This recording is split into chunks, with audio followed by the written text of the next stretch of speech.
Once there was a fisherman, a lonely man who lived on a cold and rocky coast, and was never able to convince any woman to come away and live in that forbidding place with him. He loved the sea more than any person, and so was never able to take a wife. For women see what is in men's hearts more clearly than men would wish. But though he loved the freezing spray on his face and the sight of the rolling clouds on the horizon, he still wished for somebody to love. One evening, after a long day, he pulled up his net and found a woman in it. Something like a woman, anyway, with black hair and eyes as gray as a stormy sea and a gleaming fish's tail.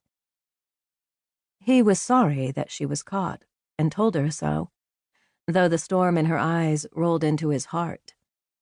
She stopped her thrashing and crashing at his voice, though she did not understand his words.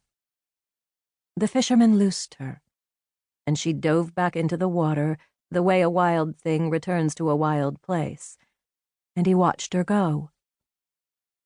But her eyes had seen inside him the way that women's eyes do, and his loneliness snaked into her, and she was sorry for it. For that loneliness caught her more surely than the net. She swam away from his boat as fast as she could, and she felt his loneliness trailing between them like a cord.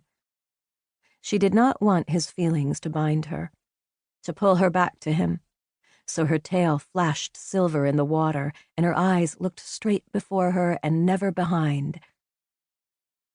But though she didn't look back, she felt him watching, and she remembered the shape of his boat and the rocky curve of the land not too far off, and the lines around his eyes that were as dark as the deep sea under the moon.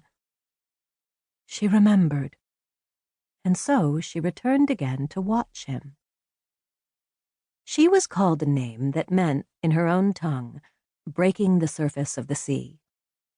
When she was born, she'd come in a great hurry, much sooner than all of her 6 older sisters and brothers.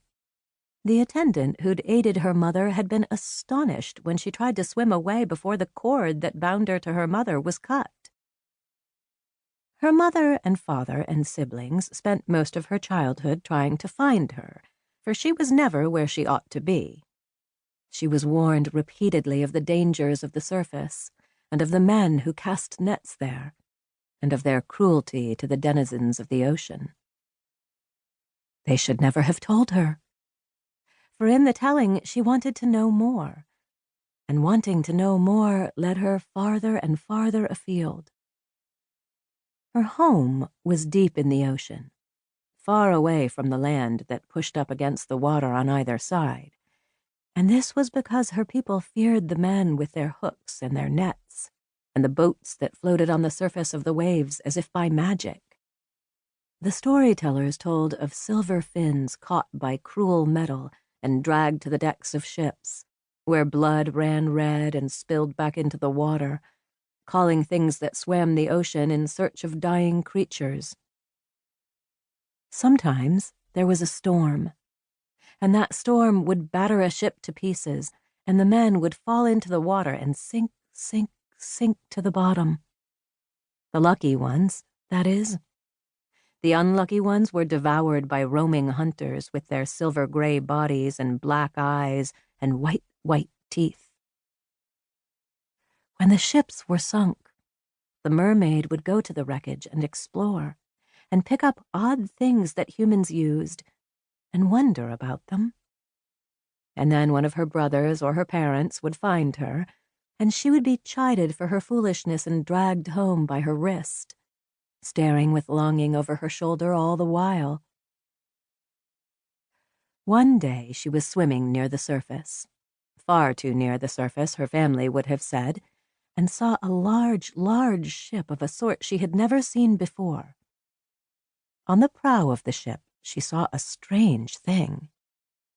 It looked like her, like a mermaid, but frozen and sealed to the ship. She swam alongside the ship for a long time, trying to see how the sailors had bound this mermaid to their craft. It was not easy, for the proximity of the ship necessitated keeping out of sight of the sailors. She would break the surface to catch a glimpse of the other mermaid, and then would be forced to plunge below the water again before she was spotted.